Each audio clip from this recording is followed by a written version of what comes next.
don't block the path of inquiry. Don't lay down rules that make it impossible for people to ask important questions.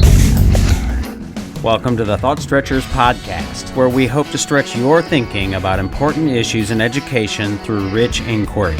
My name is Drew Perkins, and I'm your host for these conversations for complexity and nuance. In this episode, I spoke with Josh Cowen, who, in addition to being a professor at my alma mater of Michigan State University, is the author of a new book called The Privateers: How Billionaires Created a Culture War and Sold School Vouchers. As I say in this podcast, and I've said elsewhere, I consider myself to be a school choice advocate, but that doesn't mean that I don't have some serious questions for the school choice movement. Josh would also consider himself to be somewhat of a school choice advocate, but his book takes a close look at some of the big money actors behind the most recent school choice movement and makes some pretty heavy accusations about their motives. I tried to push him on several things and ask some questions that, as you'll hear at the end, were not questions that he typically gets, but I think it was a good conversation overall and an important one to have. Some of you may remember a few weeks ago I talked with Neil McCluskey from the Cato Institute, which is a libertarian's look at school choice, and we've had some conversation about doing some sort of a live event with Josh and Neil where perhaps some folks might be able to listen in and add some questions. So be on the lookout for something like that in the new year. As always, if you're interested in knowledge-rich inquiry teaching and learning, professional development, and professional learning, I encourage you to visit our website, which is wegrowteachers.com. There you'll find this podcast, lots of blog pieces that hopefully are helpful, and our workshops and services where we can come to your school or work online to help you better prepare students for the modern world. As always, you can reach out to me at drew@thoughtstretchers.org. And now here's my conversation with Josh. I'm with Josh Cowen, who is a professor at my alma mater, but I won't hold that against him or try not to be too hard on him or too easy on him or one of those two. But we're here to talk about Josh's new book called The Privateers: How Billionaires Created a Culture War and Sold School Vouchers. So, as I like to do, I want to give you an opportunity to say welcome to the podcast and give a little bit of a description of who you are and all that kind of thing for our listeners so they know who they're listening to. Yeah, thanks for having me. Appreciate it, Drew. Well, as you said, my name is Josh Cowen, a professor at Michigan State. For the upcoming year, I'm also a senior fellow visiting at the Education Law Center, which leads a lot of the litigation and school finance, educational equity space out there nationally.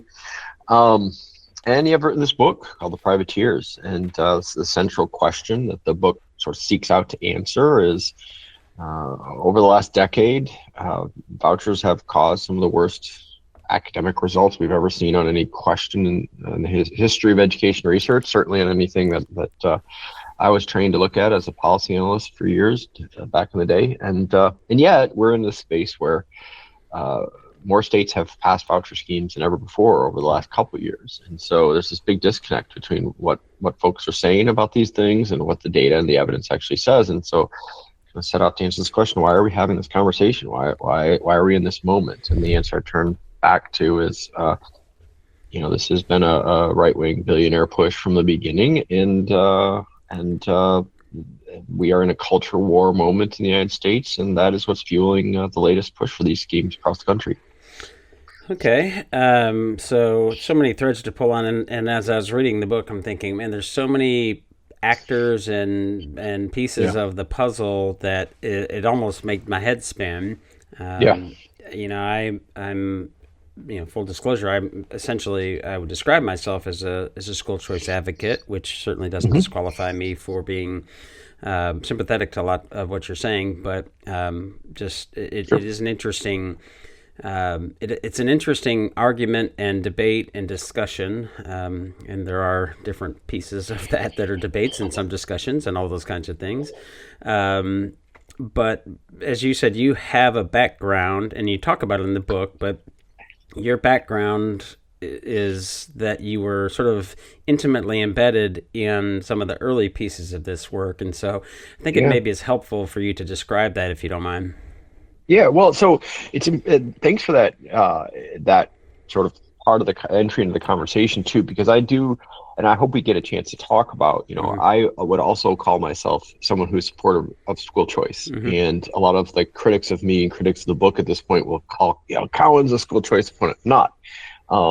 I think there's a real role for charter schools to play in American education. I think I'm firmly supportive of inter-district choice, people moving to different districts or even within districts outside their neighborhoods.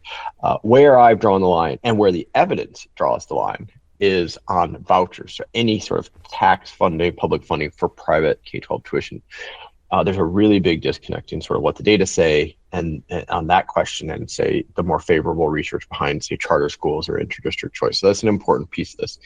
But yeah, I did begin my career as a young researcher, being trained as a policy analyst, asking questions like, what does this public program do for taxpayers?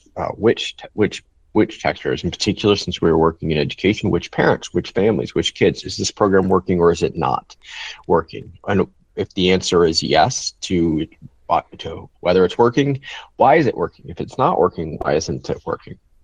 And I started that work. This is very common work across different questions of policy analysis, not just in education. I started that work on school voucher systems, small pilot versions back then, 20 plus years ago at this point, when folks were still both in the school voucher advocacy community and also the school choice research community more generally, were still interested in asking questions about whether these things were working.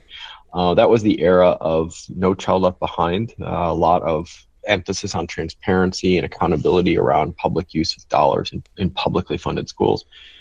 And so it really was, but see, back then when I started in this as a younger professional, there was more optimistic data. I mean, there were a handful of voucher systems that seemed to work on a small scale. It really wasn't until the last decade where these things actually grew to statewide systems. You said you're in Kentucky. Ohio and Indiana, just over the Ohio River, two states where we know what happens when these things have spread out over the last decade. You see some of the worst results we've ever seen on any question. And those results don't exist for charter schools. They don't exist for inter-district choice, where the evidence is a lot more favorable. So as I'm reading the book, if I'm understanding correctly, she just mentioned some of those early results, and it seemed like the early results were at least somewhat promising. And if I'm mischaracterizing that, let me know. But if I'm understanding you correctly, also, right, that it seems like maybe, tell me if this is a good term for it, but the sort of advocates and the backers of this stuff might have been, sort of cooking the books, right? Sort of reframing, rethinking, or using different language and semantics or something like that to make it seem more favorable than it was. I don't get into cooking the books language. I think there's the results were pretty on their own dreadful, but what does happen is there's a lot of padding around it. So what would happen is, in our case, you'd see 4 or 5 years with no advantage for vouchers to particular outcomes, but then sort of the side questions like, well, are parents more satisfied, which is an important question to ask, but you have to ask it in the context of the other data that are coming in as well. Character, what are these side effects on different types of surveys and things like that. It's mostly just a matter of when you get to the scale of how horrific these academic outcomes were over the last decade, you start to have to sort of like the Hippocratic oath for researchers: first, do no harm. Like, something really bad happened to kids who used vouchers to transfer from public to private schools in places like Indiana, places like Ohio, and that question why never really got addressed. So for me, the concern is more, I do think there are some industry back groups that are, they're not cooking the books, but they're it's quick and dirty stuff thrown out there to influence litigation or influence legislation. It's not particularly rigorous. It's not particularly robust. And a lot of these studies end up falling apart later when others take another look at them. That has happened for sure. But my bigger concern is sort of this packaging around, like, for at-risk kids who use these voucher schemes, something really bad happened to them academically, and thus the sort of lobby side of things pushing to find out how well vouchers were working, never were interested in asking those questions, and instead just kept pushing through, and instead of really trying to find out how those kids were doing. So I think it probably makes a lot of sense to unpack what we mean, what everybody means by vouchers, right? I'm sure you've seen it. I've seen it. Amendment 2 in Kentucky is on the ballot here in a few weeks. They're trying to change the Constitution, add an amendment to basically allow public funds to go to private schools. There's not, to my understanding, correct me if I'm wrong, doesn't say that they're going to be vouchers. Some people would say that they are more likely to be essays. And that remains to be seen. One of my concerns, and I've expressed this on the Twitters and the X or Twixter or whatever we're calling it these days, is that there's no limiting principle, and it could well be vouchers or could be something different. I saw you tweet something the other day that made me think that basically any of those would sort of fall in some broad definition of vouchers. So how do you think about that term and that landscape? Yeah, a lot of somersaults and marketing and focus grouping, it goes into, on the other side of this question, goes into avoiding the use of the word voucher. And all it is a professional communication strategy. As a technical matter, there's no difference between an ESA or a voucher or a tax credit used to fund private schools. We could talk about what each of these versions are, but sort of from a definition standpoint, a voucher is a voucher if it does two things. One, does it pay public dollars toward private K-12 tuition? And two, do you have to leave or be unenrolled in public schools to get those dollars? In other words, there are plenty of other programs that use tax credits, use the tax code, use savings accounts, like 529 college savings accounts that public school kids have access to. And you can spend those on a variety of things. But if a program diverts tax dollars to private K-12 tuition, and you have to leave public school to get it. You can't just get it as side tutoring. You can't get it as a savings account that you might use for, say, a new Chromebook or something because your family can't afford it. That's what makes something a voucher. You have to leave public schools to get those dollars, and it's for private K-12 tuition. Or these days you can use it on homeschool expenses or ancillary things like that. But I think that's really at its core. And Amendment 2 in Kentucky would allow for a voucher system under any of the definitions that it just used. Right, but not necessarily a voucher system, and it could be some other things. It does, like I said, it concerns me that there doesn't seem to be any limiting principle or limit on that it could be vouchers, which, as I'm understanding, I talked with Neil McCluskey, who I'm sure you're aware of, Cato Institute. Sure. His anticipation is that it's more likely to be essays, and again, one of the differences there is, as I understand it, is money going straight to a school versus going to the family, the parent, the student, and then ostensibly going to the private school. I mean, again, that's mostly marketing. So in practice, what happens? It really depends on the state. So as an example, in Iowa, the money just sits in escrow, earmarked for a kid, and then it gets released directly to the school. In the old days, in the late 90s, before you had a lot of court cases clear the way, it always went to the parent. It was a voucher. Sending it to the parent didn't change the fact that it was a voucher. It went to the parent because there was some concern at that time about whether or not states could directly subsidize private schools through some other tuition program. So this kind of idea that an ESA is not a voucher because it goes directly to the parent is sort of both historically silly, but it's also mechanically silly in the sense that it often just sits there until the parent is able to spend it on a qualified educational expense, the biggest categorical version of which is still private school tuition. All ESAs are vouchers. Not all vouchers are ESAs, and the big difference there is just what else the dollars are allowed to be spent on. It's not actually that parents do or don't hold the money and take it from place to place to place. States vary on how they execute that. The difference is, in today's ESA language, is can you spend it on something else other than private K-12 tuition? In most states, the answer is yes. But in some states, like Arkansas and Iowa, that yes just simply means costs associated with private school expense in addition to tuition, like textbooks, like uniforms, like transportation to them. You do have states like Florida and Arizona where you can not only spend the money on K-12 tuition for private schools, but on, say, homeschool expenses, like big screen TVs for a computer interface or furniture if you need desks or whatever.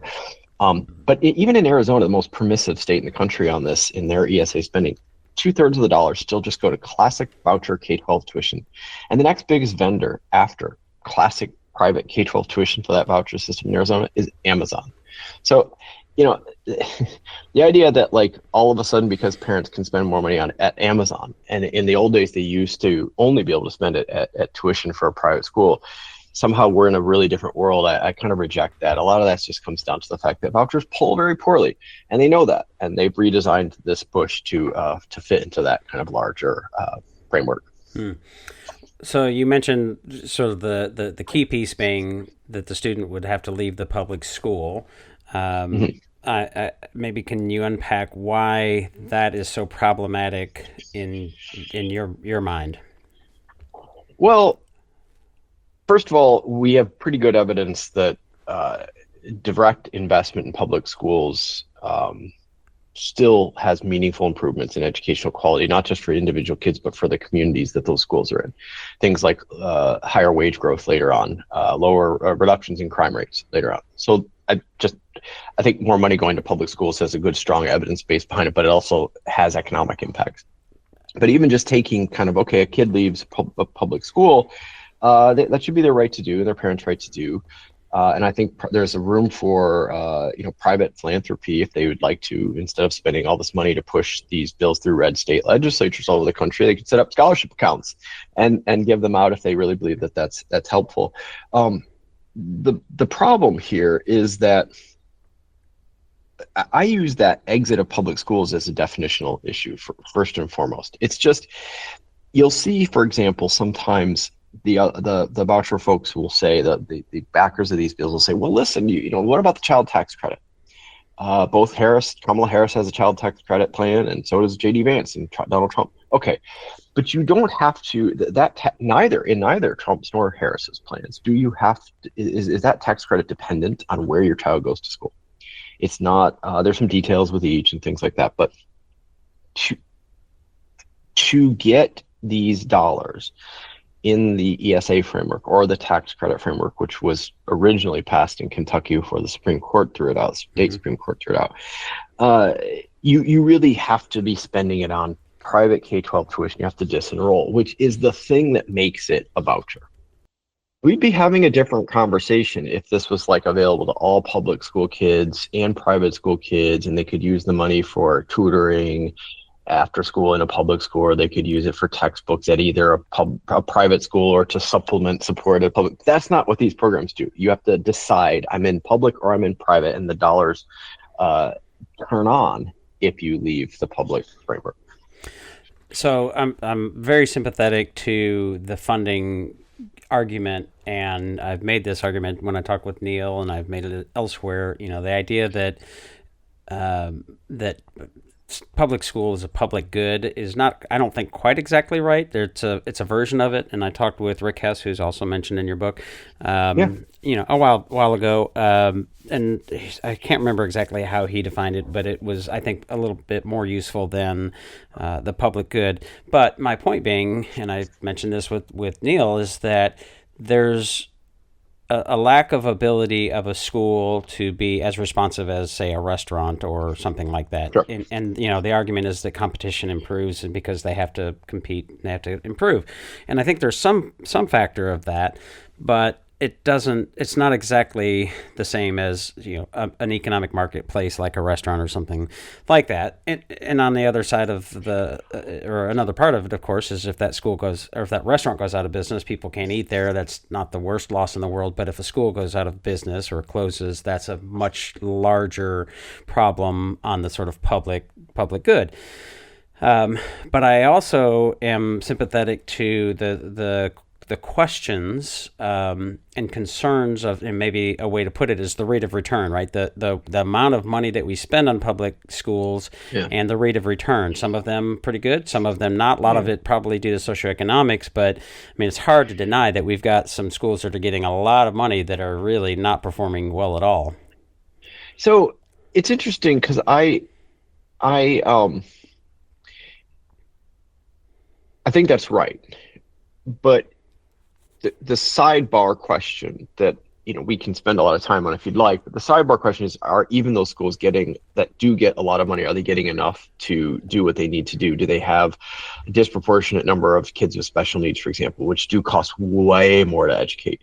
Do they have kids who come from historically marginalized backgrounds, which generally have needed more money? So the question is just that specific issue: is are those schools getting enough? But over the last decade, as this evidence against vouchers as a solution to any of the things you just described, which do exist, as the evidence against vouchers as a solution to those problems has accumulated, so too has the evidence sort of that really has clarified the role that funding plays in public schools. So some things do matter more than others. So you get different returns if you're spending all your money on capital improvements than if you're spending your money on instructional services. You get different returns if you're spending money on, say, universal meals, which do actually tend to help kids, as it turns out, both academically and from a nutrition standpoint, than you do if you're investing in an athletic facility. And so some of the kind of criticisms of just the "does money matter" line of arguments kind of don't necessarily disentangle all that. But I think to your more general point, like, I don't tend to go out there in this space and make the case that in every circumstance public schools have hit the ball out of the park. And I've also not made the case that there aren't substantial improvements that need to be had, particularly in the area of well, let's just take Kentucky, for example, where I did a lot of work in earlier in my career. Like, listen, there's a lot of investment and reinvestment that needs to happen in Eastern Kentucky, just to pick one area in Appalachian regions of the country. Yeah. There's pretty good evidence, though, that most of those can't follow a traditional market approach to education, at least. For example, spent a lot of time earlier on teacher labor markets. I mentioned I did a lot of work outside of school choice. One of them was, how do we improve the quality of teaching in our public schools? And one theory of action is just we need more competition. We need to get rid of the teachers' unions. We need to fire bad teachers. And if we do those things, we will get all of a sudden this hidden market for high quality educators. Well, you know this better than I do. Where is the hidden market in Eastern Kentucky? Where all of a sudden, if you fire the 4 teachers you wish you could fire as a school leader, where are the 4 teachers coming from you're going to hire? Where's the new school that's all of a sudden going to pop up if you give everyone vouchers? Where's it gonna be? What's it going to rent out a building? Is it going to, the investment strategies that have worked in places like Eastern Kentucky have been much more, whether we're talking about school choice or we're talking about teacher quality or whatever, assuming that improvements need to be made, the investment strategies have tended to be investing on what's there. So investing in the folks that work there, investing in the folks that live there, investing in the schools that exist there, giving more dollars to sort of local communities to figure out how to spend it, instead of just kind of this coupon approach. We're just going to hand coupons out to everyone and assume you can find your own school somewhere mysteriously in Eastern Kentucky. And by the way, if you get rid of the teachers who may need to be put on a performance improvement plan, but we're going to all of a sudden find 5 teachers in the community that are willing to step in and be much more effective than the teacher that was already in your building. We know those things don't actually work very well. So I think this idea that we're going to kind of superimpose this economic theory into these places whole scale, no matter where they are, no matter what the life stories of the people that live in those communities are, is both silly from the standpoint of any understanding of how local communities work, but it's also just not correct. We have good evidence that those things don't work in many of these communities that we're talking about.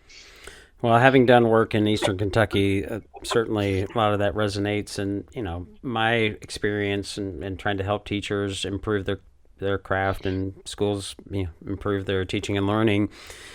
And this is not meant to be a knock or a pejorative, but many of those teachers, at least in my perception, is that those teachers were doing that job not necessarily because they always wanted to be a teacher, but it's a good solid job. And in a place like Eastern Kentucky, that a good solid job is hard to come by, which doesn't mean necessarily that they're not going to be a good teacher, but it does tend to suggest that perhaps teaching and learning is not necessarily their number one priority, or wasn't initially.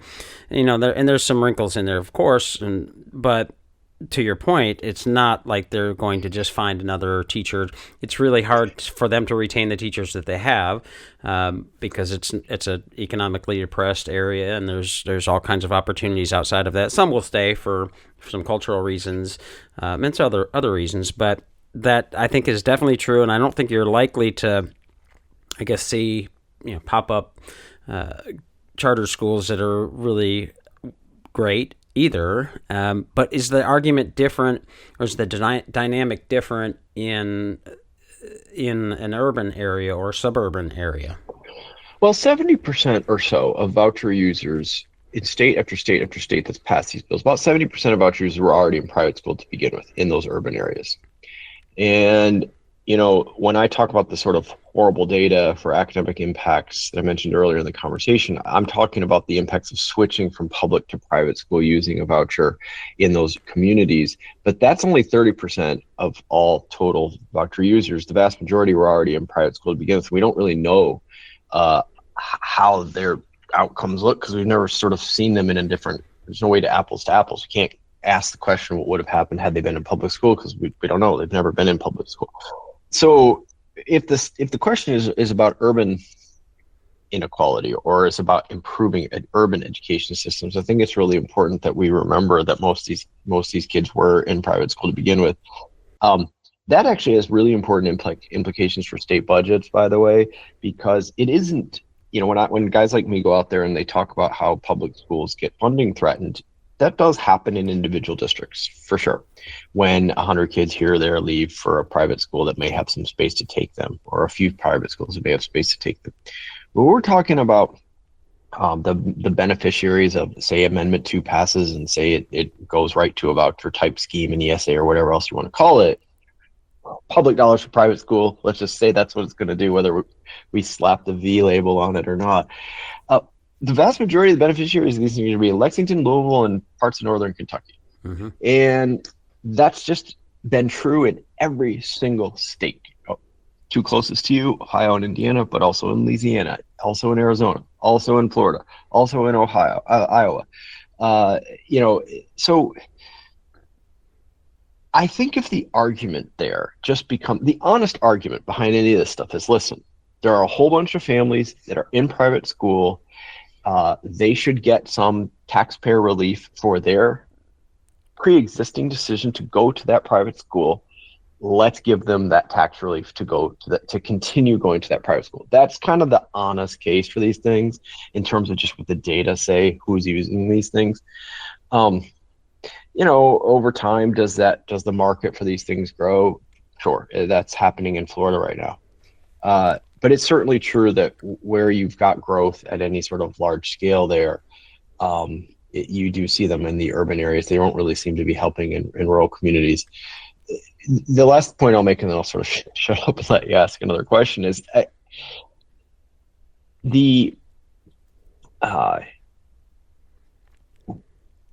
really up until 2019, 2020, that last pre-COVID school year that actually overlapped with the pandemic, we had really good data and evidence on sort of who was using these voucher systems, and how they were doing, whether they were helping kids in different scenarios. And that's sort of what I'm referring to a lot. But it's been really hard to come by information since then. And I have argued in the book and also elsewhere that that's a direct function of the fact that some of these results have been so poor. We don't actually know what's going on in Florida right now. We don't actually know what's going on in Arizona right now, places like that. We know what the data said, but what we have to see now is really problematic. And so that works both ways. That that mean that the dire predictions shown in previous data that folks like me cite, is that what's happening right now in private schools across the country? Not sure. But does it also say that sort of the wildest promises of the other side of this question are coming true. We don't have any idea. What we do know, the one data point that is consistent from the old years to the today's years, because these data are collected and are reported, is that as recently as just a few weeks ago, states are acknowledging that the vast majority of voucher users were already in private school to begin with. That's been true 17 years ago when researchers first observed it, and it was true just a few weeks ago when it was last reported out in Ohio. So let's be clear about who this is helping and who it's not. Is there data on that 70% or whatever that number is of how much of that population, while they might have already been in private school, maybe they were getting some sort of scholarship, or like there was some financial need, right? Because we don't want to assume that they're all just wealthy and sort of getting free money. And in the past, actually, because there were income limits on who could even get those vouchers, we're pretty sure many of those families in those schools that were paying tuition or on some other scholarship didn't meet the definition of high income or much less wealth. I mean, they were what we call means tested programs. They were programs with an income limit to even get those dollars. And yet still, like I say, the first time researchers observed this question, 69%, so right on the nose of 70%, 69% of voucher users in Cleveland, Ohio, which was an income capped program at 250% of the poverty limit. Cleveland, Ohio, 69% of those users were already in private school in Cleveland, so even in that means tested world. But now, where you've blown the cap off, we do know that in Ohio, let's just stick with Ohio, 8 out of 10 new users are white. That doesn't reflect the shifting demographics of the state. They're coming from wealthier suburbs around Cleveland and Cincinnati. Same phenomenon is going on in Arizona right now, coming from wealthier suburbs, Glendale, the Phoenix area. They're not necessarily coming from poor communities that have had some economic struggle. So what I'm getting at here is it's true that in the past, the vast majority of those voucher users, you couldn't be calling them wealthy per se, because even though they were in private school, because they weren't necessarily going to elite academies, which never take vouchers to begin with, which is part of the reason the academic results are so terrible. Not all private schools are that cracked up to be. But now, even those caveats about kind of, well, there's an income limit on who's using these things in the past, those really don't hold anymore because they've blown the income cap off. And so now you do get folks that make $400,000 or $500,000 a year sending their kids to private school and getting taxpayer relief for doing so in ways that even 2 years ago they weren't. So moving on from that, thanks for that explanation.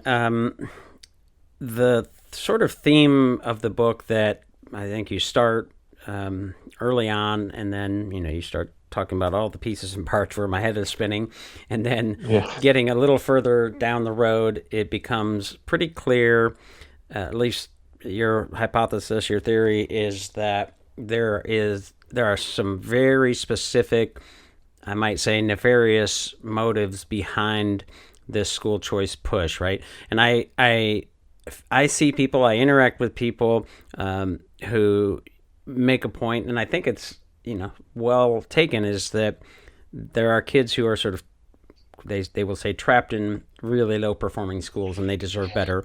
And those are, I would say, well-meaning advocates for Amendment 2 or school choice and all of these vouchers or whatever you want to call it.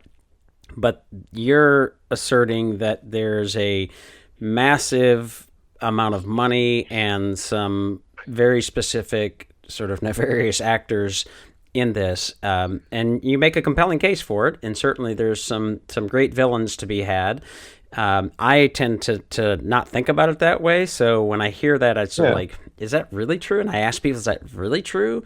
And of course, our rhetoric of everything is just so hyperbolic. Everybody's a Nazi, a fascist, a racist, or all of those kinds of things. So how can you kind of unpack that piece of it?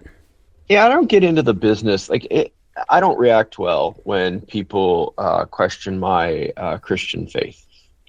So I don't, turning the other cheek, right? I don't get into the business of questioning individual people's motives in terms of the advocacy community behind these things and what's in their hearts and minds. But I do know that when we're talking about these organizations, not people necessarily, except in their capacity as heads of organizations, donors to these organizations, this handful of right-wing billionaires that are pushing these schemes in every single state. And when you go to the public statements and messaging around these things that they're putting out there into the world, my book is not based on psychology or psychosis. My book is based on what these folks have done and said, and the change in the rhetoric and tone over the last 20 years as the academic case for vouchers fell apart. So you get something like Betsy DeVos, right? So if we're talking about vouchers, we have to talk about Betsy DeVos, billionaire heiress who lives about 50 miles from me here in Michigan. This said, the whole point of these things is to, quote, advance God's kingdom on earth. She sees school choice as alleviating the problem she sees as public schools occupying centers of communities. She thinks churches should reoccupy centers of communities, local communities. I would personally dispute that churches have fallen away from centers of communities, but that's a different story entirely. So you don't have to go very far. You don't have to mind read or pretend to be mind reading to get at that. The Koch organization is another big billionaire group. I think is especially active in your state right now in Kentucky. From Charles Koch on down, it's close to Milton Friedman personally, the godfather of vouchers. They've made very clear that they see public schools as the hard hand of government and the government representative in communities. And they don't like government of any sort, much less government that comes with what they see as regulation. That came out of the oil and gas world, not so much on public schools, but it translated well in their minds to it. So this idea that, like, do these individual organizations involved in this? Well, I mean, I hope, honestly, that there are a lot of kids, a lot of adults working in these voucher lobby organizations who do have the best interests of children at heart, because, God, that would be a really depressing thing to go to work every day, just knowing that all you had to do was meet some deliverables for Betsy DeVos. I don't know how I would handle that very well myself. So I do hope that they believe that. But what is true is that the results have been poor and that they haven't given up. And then you start to think about the tone. So again, like when I got into this 20 years ago, it was much more this conservative. Vouchers were conservative in the very economic, political sense. It was attached to many of George W. Bush's priorities. We want to improve publicly funded education for everyone. We want to hold public schools accountable for their results. We're going to have transparency. We're going to improve teacher quality. And vouchers are one small piece of this, but they aren't the end product. We were able to at least study how those things worked, because we wanted to, if we were going to claim that a voucher type system or a scholarship system, was what they called it in DC, was going to make some of the improvements around those kids that are trapped, as you said, in public schools, we should actually ask at least how the results look when they leave those schools and go to those private schools. And that's what did happen for years and years and years. And then the results looked poor. And so instead of continuing to require voucher schools and private schools to continue to report test scores and continue to report graduation rates and things like that, you've seen the rhetoric shift away from academics to this kind of darker field of American politics that I think really does represent where the typical kind of interest group, at least, is today on this voucher push. So, sort of the idea of reinstalling, I guess they might say, or reinvigorating sort of Christian nationalism, which is, it's a pretty strong term. That being the sort of impetus behind at least the big money pieces of this, and not necessarily the improvement of teaching and learning or academic outcomes. And in fact, as you're saying, the results have been pretty poor, but they still sort of soldier on. I mean, it does really. It strikes me that we're in such a sort of weird tribal, as you mentioned. Yeah. Everything is tribal, and everything. It's like the other side is fighting, and the ways in which they message and communicate and their motivations. It's about name calling, or it's just a sort of ugly landscape of. I hesitate to even call it discourse, and I don't think that either side does any real favors. The criticisms, and as you mentioned, Betsy DeVos and teachers unions, those are not good. They don't play well together. But Sure. I'm not sure. I mean, I would say that teachers' unions have not done themselves any favors over the last, 6 years or so either.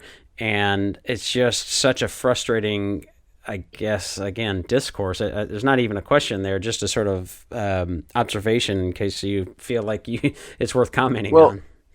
the thing that's been frustrating to me on the I've said earlier in this conversation that I don't defend every single outcome or decision made on the public school side, but but the flip side of that coin is that there's no space for compromise on the other side at this point.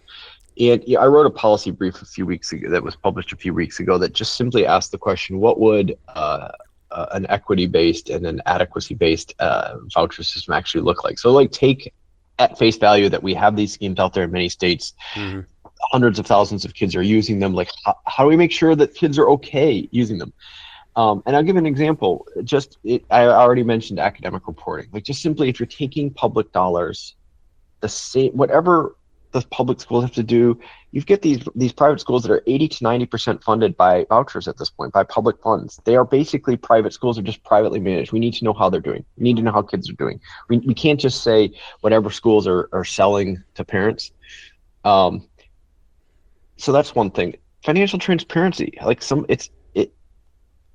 we've got examples in places like Florida, places like Arizona, places like Ohio, places like Wisconsin, of schools, if not defrauding intentionally, at least losing track of hundreds of thousands of dollars in some cases. And then the other thing is, and just give an example of what I mean by like this failure to compromise on the other side.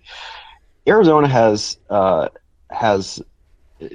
depending on your measure, either the first or second largest voucher system in the country right now, next to Florida. Let's just say Florida and Arizona together. Arizona has a Democratic governor, Katie Hobbs. Katie Hobbs took over as this program was growing. She didn't sign it herself, but it is a reality of being the governor of Arizona now. She can't get rid of it anytime soon.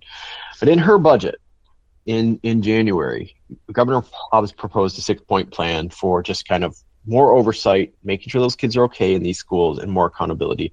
And it mentioned some of the things I just said, academics, financials. But here's another thing it had.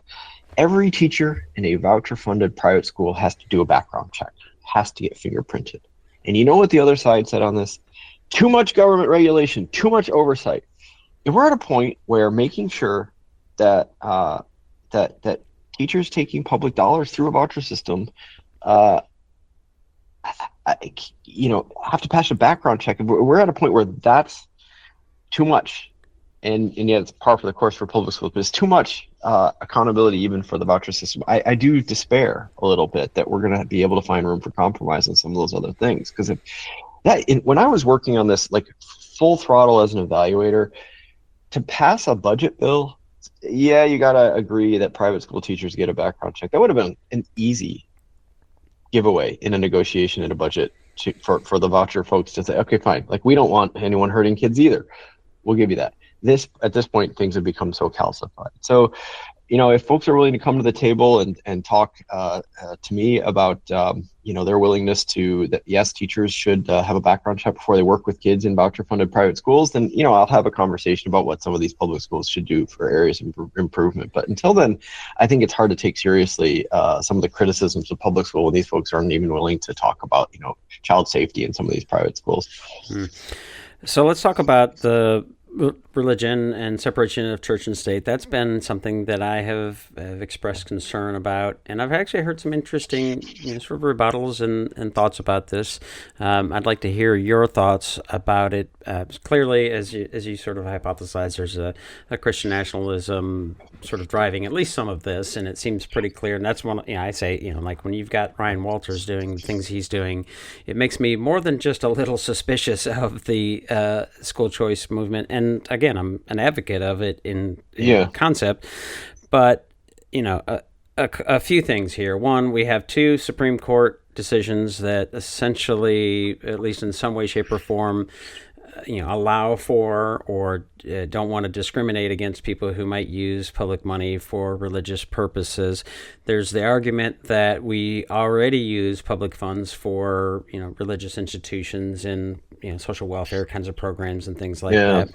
And then the other thing, and I was talking with Neil McCluskey about this, and he mentioned it used to be that public schools up until about 1960 had at least some loose tie to sort of Protestant and sometimes Catholic, sort of religion as at least some sort of foundation, or the Bible was in there. And then around 1960, that was explicitly sort of forbidden by court cases. So there's sort of three things there: pick or choose, or take all, or take none. I think where we're talking about this religious question, there's a lot of where the Supreme Court has landed. It not just in 2002, where the Supreme Court for the first time sort of blessed vouchers, pun intended, and said, in a 5-4 decision, to your point, we already use public funds to provide public services at some institutions that are affiliated with religious networks, hospitals, whatever, social welfare. But that's a different world. Again, a lot of my conversation today, if you go back and word cloud this thing, is probably talking about what used to be 20 years ago with this voucher movement and what is there today. So what is there today is that the Supreme Court is saying you can use these dollars specifically for religious education. It's not just that it goes to the religious school anymore, but you can actually use these dollars for religious education. And that is a really big red line between the past and the current in terms of what is allowed. And I think that I take the position that where we need to kind of clarify some of these issues about religious institutions providing other public services, I do reject the idea that public dollars should go to religious education per se. But the other piece here that gets in a really practical sense, so we're bouncing back and forth between the sort of political, philosophical, I think that's important, and then there's how it works on the ground and how it works in practice. So,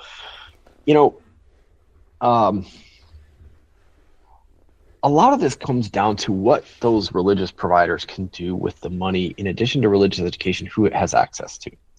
And so then the word discrimination has to be brought into this conversation, because you got examples all over the country at this point of schools, say, turning away LGBTQ families. Not necessarily a 7-year-old who identifies as LGBTQ, but maybe a 7-year-old who has 2 moms, or a high schooler in a Catholic school in the Archdiocese of Chicago who takes public dollars to attend that archdiocese and then gets pregnant. And they say, you violated our sexual morality pledge, you're out. Or a special needs child who maybe their existence doesn't necessarily offend the religious tradition per se, but there's this decision that having this child here does get in the way of our religious instruction for some other reason. We don't have room for them. Where you start to go from this question about should religious schools take public dollars to what do they have to do as a condition of taking those public dollars. The other side on this argument at this point says, just give us the money and get out of the way.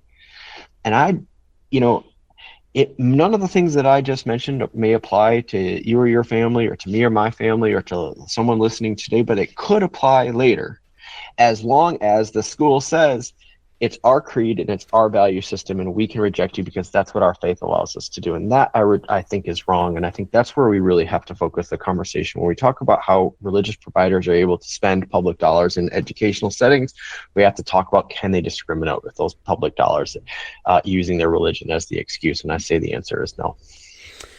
So the other accusation I hear, and I did, it's maybe a bit related, but I did ask, of course, on Twitter, Twixter, what would you ask you?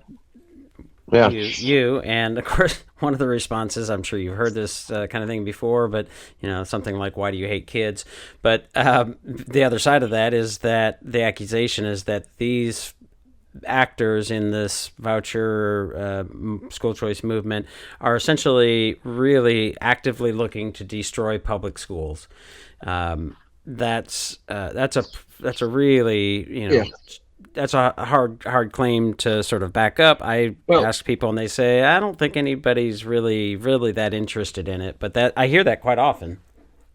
Well, I would say two things. So let's just remember Betsy DeVos herself says that public schools have replaced churches as centers of communities, and she sees school choice, school vouchers as a way to reverse that trend. You got a group like the Herzog Foundation in central part of this country spends a lot of money advocating for these voucher schemes, saying that vouchers are a mission field for religious conversion, and that one of the metrics that we should evaluate these voucher systems on is not academic outcomes or public school quality at all, but it's the number of congregations that have seen growth as a result of these voucher systems. So I think you can come pretty close to finding pretty strong rhetoric on the other side about, if not destroying public schools, at least completely obliterating their purpose in American life. The other thing I would say too is that it's really hard to take seriously claims that we're going to hold public schools. These voucher systems will pass and everything's going to be just fine for public schools, when a lot of the energy and rhetoric around, Donald Trump's running around the country today saying, you send your kid to a public school as a boy and they come back as a girl, or Christopher Rufo, right-wing influencer, said to get universal vouchers we have to get universal distrust of public schools. Those get really close to saying we need to dismantle or to weaken public schools in general. But where I get, and again, those are the philosophical, political, where I get practical here is that at the end of the day, this is a zero-sum question when it comes to public dollars. If you are spending money, if Kentucky passes Amendment 2 and then an ESA voucher system comes a year or two later, states can't afford in the long run to fund two education sectors. They just can't. It doesn't matter how wealthy the state, how large or how small the state. Where you've seen the biggest budget crunches have come in states where the biggest proportion of kids were already in private school. And the reason for that is that those are new obligations that states have to make on taxpayer dime that used to be paid by the private sector. So you are at some point forced to choose, even if it's not coming out of the line item in a state budget for education services, which is what the other side will say, well, it's not coming out of school aid fund, it's just coming out of a different part of the budget. That's like me saying that if gas prices raise, it has no impact on my ability to pay my mortgage, because in my Excel spreadsheet, or my Quicken, it says mortgage instead of gas. But I think it's silly. The point is, at some point, you have to choose. Budgets are moral documents.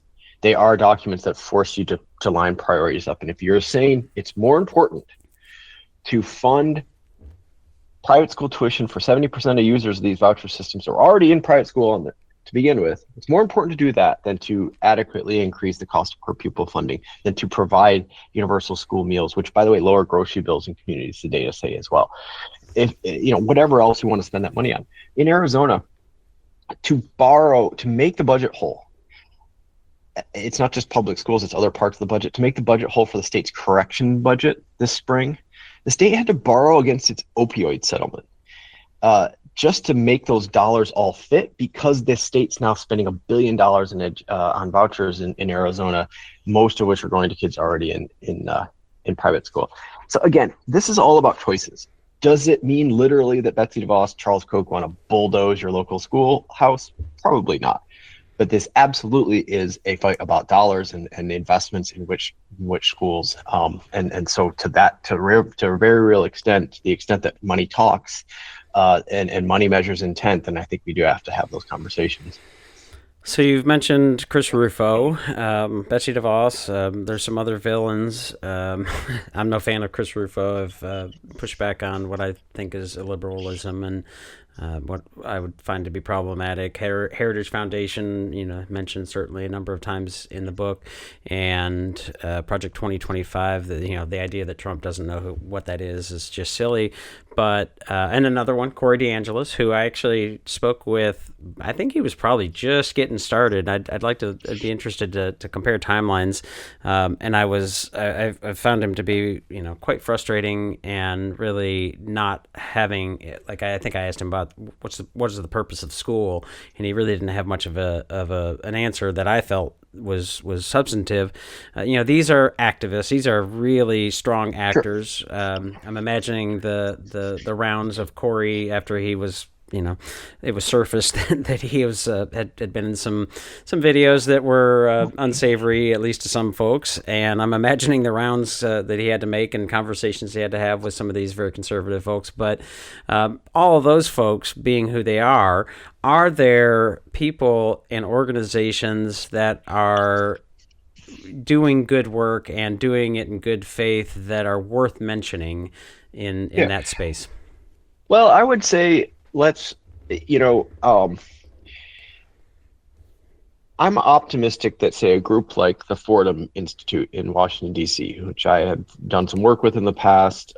You mentioned some of the folks at AEI, Rick Hess and others. They're no sort of, they're conservative folks. Their orientation definitely is more toward the conservative world. I would say they're particularly they don't particularly like being associated with kind of the Christian nationalists and things like that. But they do seem open-minded to having a serious conversation about sort of the weakness of these schemes. Mike Petrilli, for example, as somebody whose bylines appeared next to mine in different point counterpoints and things. And Mike is the president of the Fordham Institute in DC, has made very clear in public writing, like, we need more accountability. We need more oversight of these voucher systems.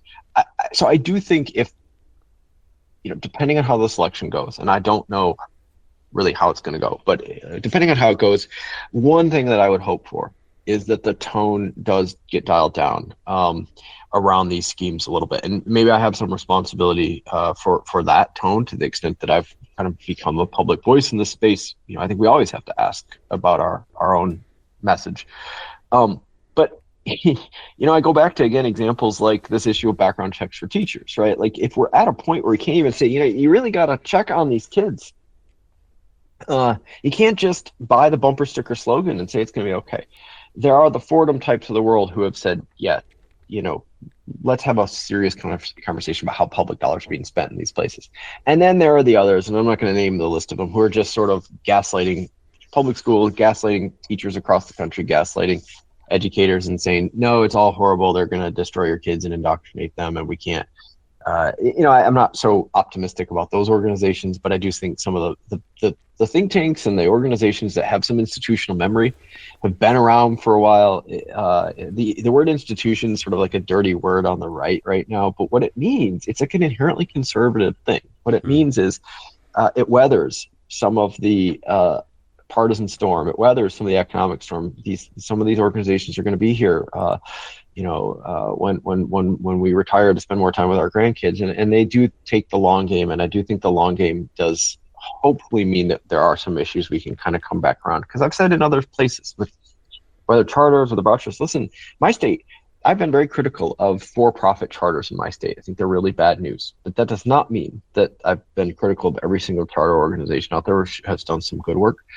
But even with the for-profit charters in my state, 150,000 Michigan kids learn in Michigan charters every day. They're not just going to all of a sudden go away. So we have to talk about how to make things work for kids and families in these choice systems that we may disagree with a little bit. And I do want to have that conversation.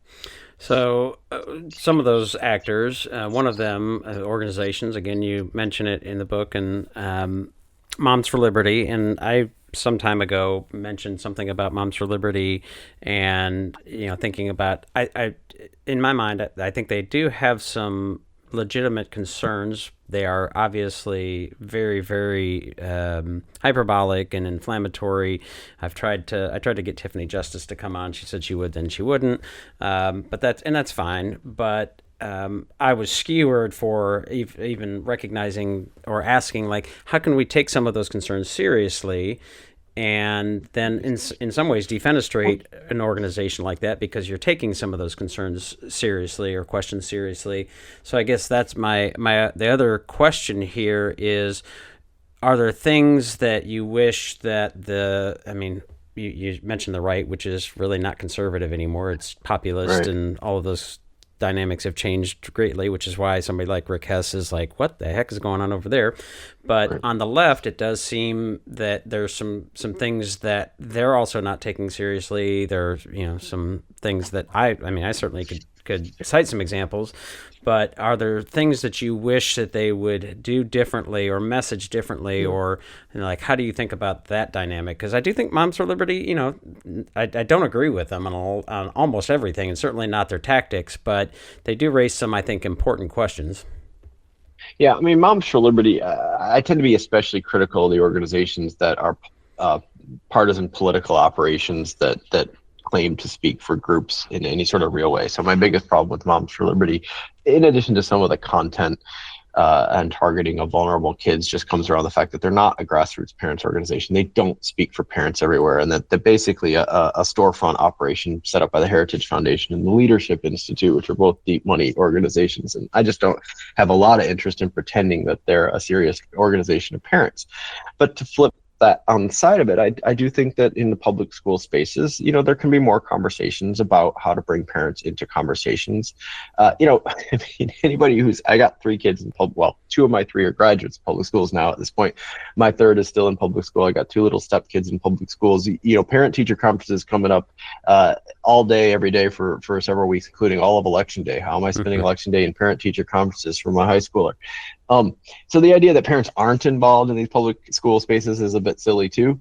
But the conversations could be, even just from a messaging standpoint, like, let's talk about, do parents have a legitimate seat at the table? Kentucky, though, as an example, I know we're coming up at time, but there was these site-based, school-based decision-making committees in Kentucky. It's one of the real innovations that SBDMs. Absolutely, and it was one of the real innovations that Kentucky put in place during its reform period. And not all the teacher groups necessarily love those SBDMs, but they do formalize the seat at the table. So, like, the idea that parents in Kentucky, of all places, don't have a seat at the table literally isn't true, because parents do, in addition to the fact that we have school board elections all over the country and so on and so forth. So Moms for Liberty got famous specifically for activating and organizing around school board elections, literally a democratic process kicking in to give parents and voters a voice. But all of those things aside, that's where I would identify the need on the left of the public schools to continue to kind of talk about the importance of parent decision making. Don't concede the principle, don't concede the idea that there isn't room for that already. But we can always bring more people to the table when it comes to improving our communities, whether we're talking about schools or parks or anything else. And I think that it's reasonable to have those conversations. Well, listeners, if they're regular listeners, will know there's a podcast I did with Courtney Gore, who was basically elected to a school board in Texas by Moms for Liberty. That's one way to say it. Funded and pushed and advocated for. And then when she got in, she didn't find those issues, all these books of grooming and all those kinds of things. And I had her on the podcast, and interestingly, and she's certainly no left-wing, although the populist rights will say she's a libtard or something like that because they disagree. Sure. But she didn't find any of those issues that Moms for Liberty often campaigns on, and has been outspoken about that. So if folks want to listen to that podcast, they can go back and just search for Courtney Gore. Certainly an interesting case. Well, I want to give you an opportunity to share any links or anything like that. There's also one question that somebody raised on Twitter or X. I don't know if you want to give it a shot, or if you know anything. It's something about direct purpose of DeVos-funded groups like GLEP and GEI funding candidates on local school boards. Is this an attack from within strategy, and if so, how? I don't know what those things are. Feel free to comment. So that sounds like a Michigan-specific question. Those are Michigan-based advocacy groups funded by the DeVos organization. Listen, when it comes to DeVos-specific organizations, I just don't think we need to speculate much. They've been very clear about what they want, and that's much more public funding for religious education, whether the end goal is specifically to advance God's kingdom or the end goal is just simply more church schools. They're very clear about that of all things. And I guess I would just leave it at that. Like, this is what they say, and we should take them seriously, what they say their goal is. Yeah. So the book is The Privateers, How Billionaires Created a Culture War and Sold School Vouchers. We'll link to your Twitter profile on the Twitter. So it's just at Josh Cowen MSU. Any other links you want to share? Get out there. Anything else you want to say? I just appreciate the opportunity for the conversation. It's really, really great, helpful questions, and not all of which I've been asked before. So I really appreciate it. Great. Well, thanks for the conversation as well. What we need to do is spend enough time together that we can start to translate our ideas into each other's language and include one another in this community of inquiry. And that is the work of love.